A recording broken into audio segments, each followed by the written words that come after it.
आज हम लोग फिजिक्स की एक नई ब्रांच के बारे में स्टडी करेंगे जो विद्युत चुम्बकत्व इलेक्ट्रोमैग्नेटिज्म। यूपी बोर्ड के सिलेबस में ये 3rd यूनिट है। तो ये जो विद्युत चुम्बकत्व की यूनिट है वो बहुत ही इम्पोर्टेंट है। अगर ये विद्युत चुम्बकत्व का विकास नहीं हुआ होता तो आज जो विज्ञान इतना आगे है, आज हमारा विज्ञान का विकास बहुत चरम पर है, वो इतना नहीं हुआ होता। तो विद्युत चुम्बकत्व क्या है कि भौतिकी की वह शाखा जिसके अंतर्गत हम विद्युत एवं चुम्बक की परस्पर अन्योन्य क्रिया के बारे में अध्ययन करते हैं, क्या कहलाती है? विद्युत चुम्बकत्व। ठीक है। और ये विद्युत चुम्बकत्व जैसा कि मैंने पहले बता दिया यूपी बोर्ड के सिलेबस में आपकी 3rd यूनिट है। देखिए, पहले लोगों को चुम्बक का बहुत पहले भी ज्ञान था। पहले मैग्नीशिया नामक स्थान पर काले पत्थर लोगों को मिले, उनमें एक गुण पाया जाता था कि वो लोहे और लोहे के ऑक्साइडों को अपनी ओर आकर्षित करते थे।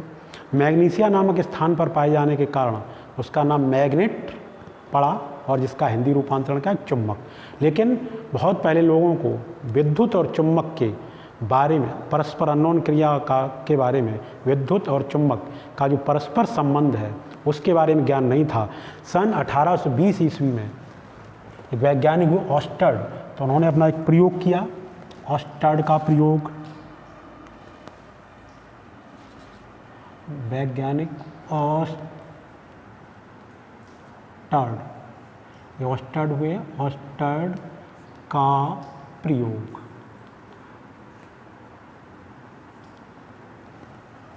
ये प्रयोग किससे संबंधित था? चुंबकीय क्षेत्र, चुंबकीय क्षेत्र की उत्पत्ति का कारण। ये जो वैज्ञानिक ऑस्टर्ड हुए, इन्होंने सन 1820 ईस्वी में, इन्होंने कब? सन 1820 ईस्वी में अपना एक प्रयोग किया। क्या प्रयोग किया? इन्होंने एक धारावाही चालक तार लिया, एक कुंडली तार की इस तरीके से, और इस कुंडली में एक बैटरी या सेल लगा करके क्या किया? धारा प्रवाहित की। और इस तरीके से देखिए, इस कुंडली में धारा प्रवाहित होगी और वो इसके पास क्या लाई? एक चुंबकीय सुई लाई। चुंबकीय सुई क्या बताती है? जो आपकी चुंबकीय सुई होती है वो क्या बताती है? ये चुंबकीय सुई है, वो चुंबकीय क्षेत्र की उपस्थिति दर्शाती है। तो जब वो चुंबकीय सुई इसके पास लाए और उन्होंने क्या देखा कि इस जब जो कुंडली थी इसमें जब धारा प्रवाहित की जाती है तो इस चुंबकीय सुई में विक्षेप उत्पन्न हो जाता है। साथ ही साथ उन्होंने ये भी देखा कि जब इस परिपथ में या इस कुंडली में धारा का मान परिवर्तित किया जाता है तब भी इसमें जो चुंबकीय सुई है, जो चुंबकीय क्षेत्र है, उसमें परिवर्तन आता है या धारा का मान बढ़ाया जाता है, धारा की प्रबलता बढ़ाई जाती है तो चुंबकीय क्षेत्र कैसा हो जाता है? चुंबकीय क्षेत्र उसी रेशियो में परिवर्तित होता है। तो उन्होंने ये निष्कर्ष निकाला कि चुंबकीय क्षेत्र की उत्पत्ति का कारण क्या होता है? गतिमान आवेश। चुंबकीय क्षेत्र उत्पत्ति का कारण क्या होता है? गतिमान आवेश अथवा वैद्युत धारा।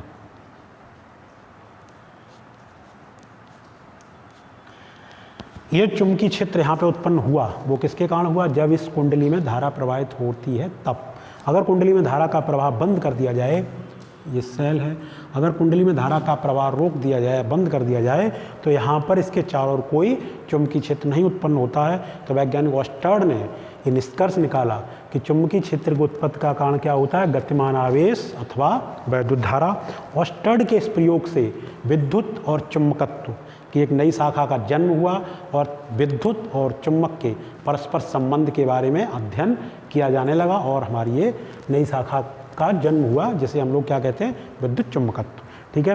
अब देखिए, ऑस्टर्ड ने ये बता दिया कि जब किसी धारावाही, ऑस्टर्ड ने ये बता दिया कि जब किसी कुंडली में धारा प्रवाहित की जाती है तो उसके चारों ओर चुंबकीय क्षेत्र उत्पन्न हो जाता है। लेकिन कितना उत्पन्न होता है, उसका परिमाण कितना है, ये सारी चीज़ों के लिए लगभग उसी समय वैज्ञानिक वायु तथा सेवर्ट ने अपना एक प्रयोग किया।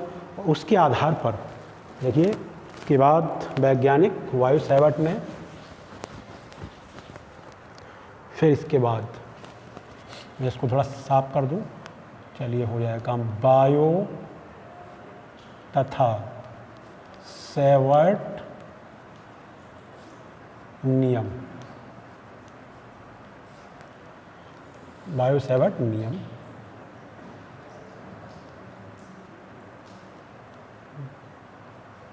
बायो तथा सेवर्ट नियम या धारावाही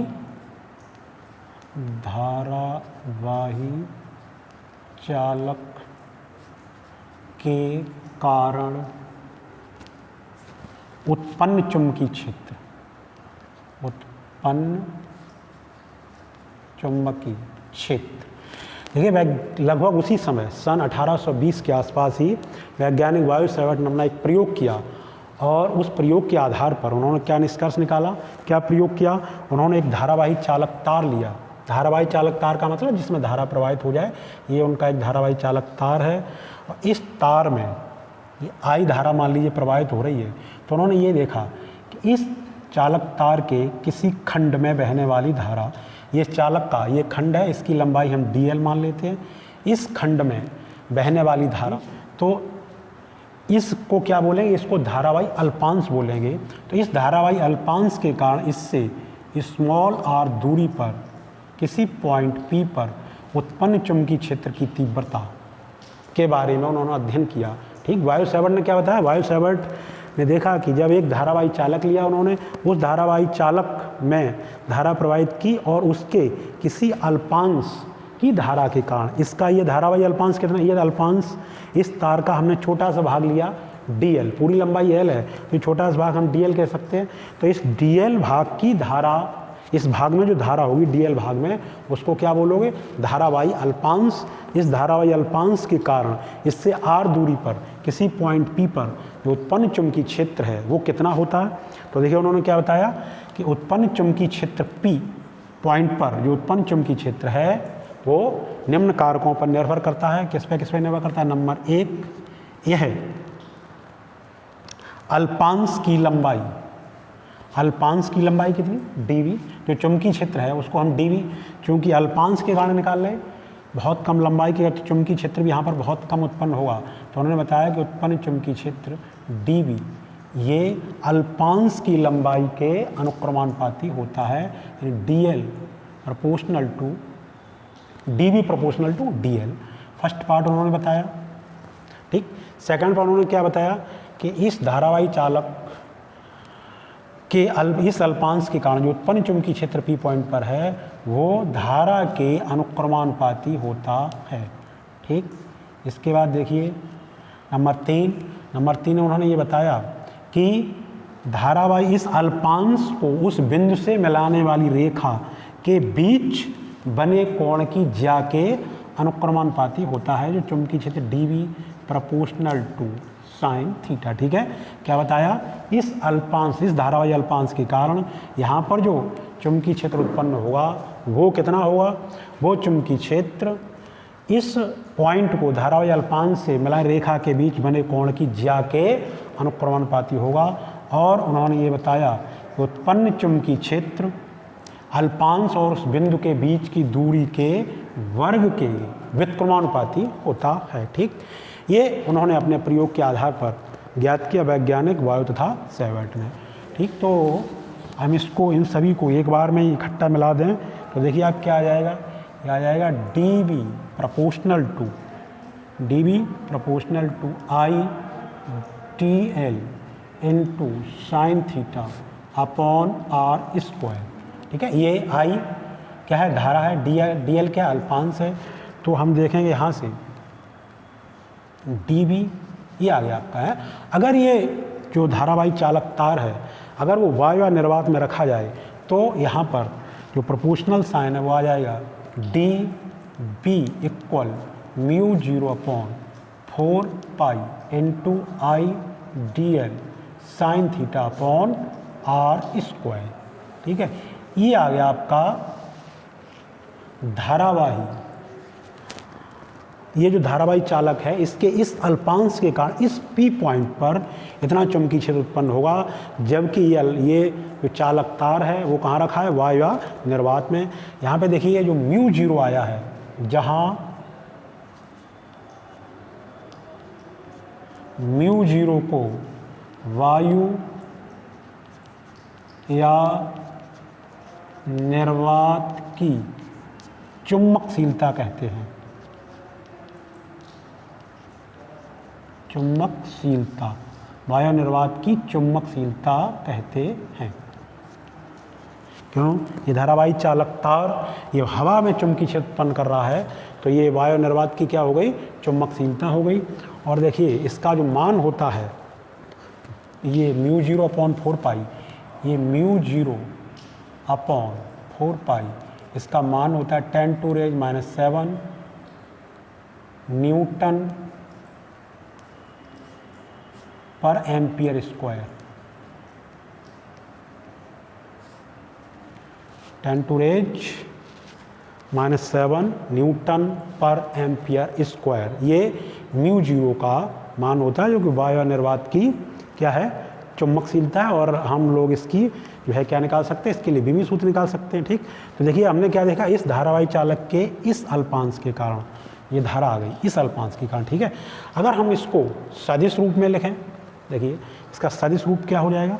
इसको अगर सदिश रूप में लिखते हैं तो D P vector equal μ0/4π into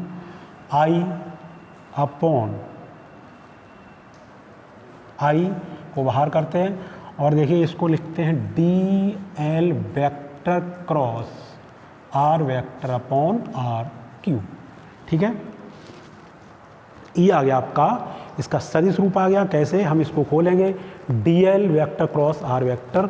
ये जो डी एल है, चूँकि अल्पांश है, इस अल्पांश की डायरेक्शन होगी। ठीक, तो अल्पांश की लंबाई D L vector cross R vector को जब खोलें तो क्या हो जाएगा?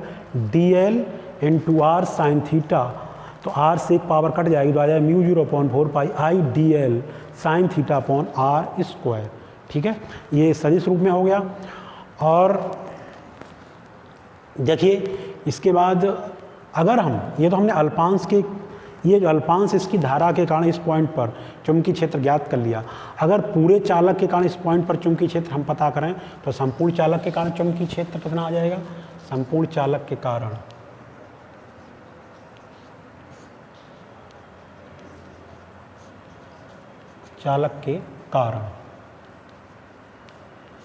चुंबकीय क्षेत्र,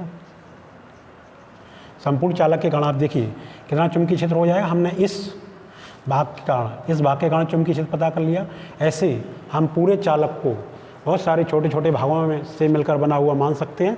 तो सबके कारण जब कुल चुंबकीय क्षेत्र आएगा तो हम इसका क्या करते हैं? समाकलन μ0/4π into I D L sine theta upon R square. ठीक है, ये हो गया आपका चुंबकीय क्षेत्र।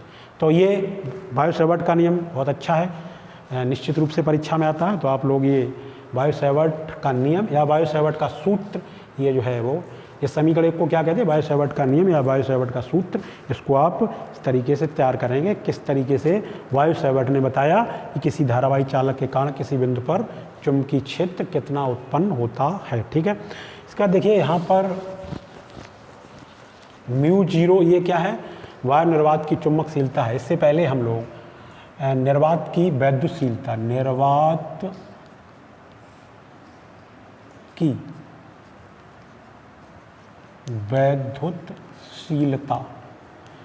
की वैद्युतशीलता क्या थी?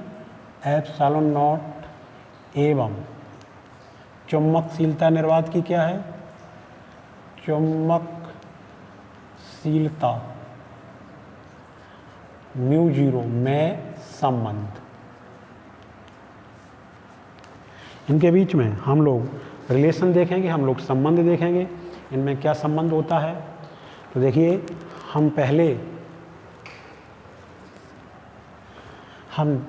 क्या ज्ञात कर चुके? 1/4π ε0 इक्वल क्या होता है? 9 × 10⁹ न्यूटन पर, इसका मात्रक क्या हो जाएगा? न्यूटन पर कूलाम इंटू मीटर स्क्वायर। ठीक है, यहाँ से निकालें F इक्वल 1/4 Q1 Q2, इसका मात्रक क्या है? Newton into metre square, newton into metre square पर कूलाम स्क्वायर।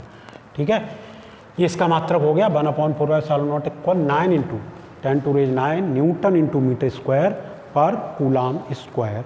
हम लोग पीछे पढ़ चुके हैं। और देखिए हम ये भी जानते हैं कि μ0/4π इक्वल क्या होता है 10⁻⁷ न्यूटन पर एम्पियर स्क्वायर। ठीक, ये हमारा हो गया इक्वेशन फर्स्ट, ये हो गया इक्वेशन सेकंड। फर्स्ट में सेकंड को डिवाइड कर देते हैं तो कितना आ जाएगा 1/4πε0 अपॉन μ0/4π इक्वल, जैसे देखिए जब डिवाइड करेंगे तो कितना आ जाएगा 9 इंटू 10⁹ अपॉन 10⁻⁷, और मात्रक भी डिवाइड करेंगे तो newton into metre square upon coulomb square upon newton पर एम्पियर स्क्वायर। देखिए अब आगे कितना हो जाएगा, यहाँ देखते हैं ये 4π से 4π कैंसिल हो जाएगा, 4π से 4π कट जाएगा। तो आप देखिए क्या आ जाएगा ये, और ये हो जाएगा 1/ε0 μ0 इक्वल, ये देखिए 10⁻⁷ ऊपर ले जाएं तो ये हो जाएगा 9 इंटू 10⁻⁷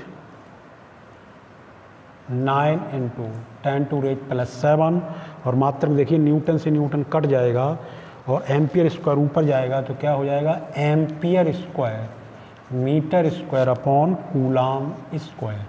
ठीक है, इसको हम इस तरीके से लिख सकते हैं μ0/ε0 इक्वल, ये क्या हो जाएगा, ये हो जाएगा 1/9 इंटू 10⁻16 और यूनिट भी उल्टा हो जाएगा, कूलाम स्क्वायर ऊपर जाएगा तो देखिए कूलाम बराबर क्या होता है एम्पियर इंटू सेकेंड, तो ampere square into second square upon नीचे क्या आ जाए, नीचे आ जाए ampere square into metre square, ampere square से एम्पियर स्क्वायर कैंसिल हो जाएगा।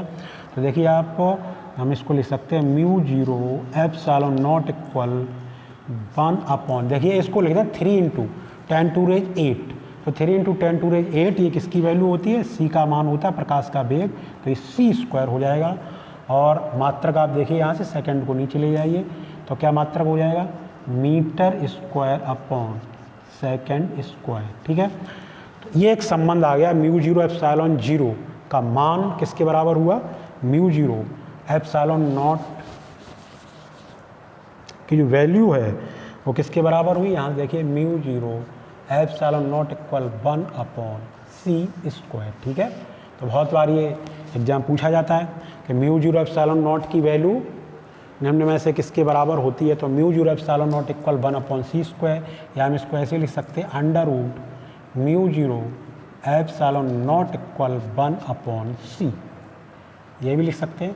कभी कभी आपसे पूछा जाएगा इस तरीके से, देखिए ऐसे पूछा जा सकता है कि μ0/ε0 पावर हाफ का विमी सूत्र लिखिए, इसका क्या लिखिए, इसकी विमा लिखिए।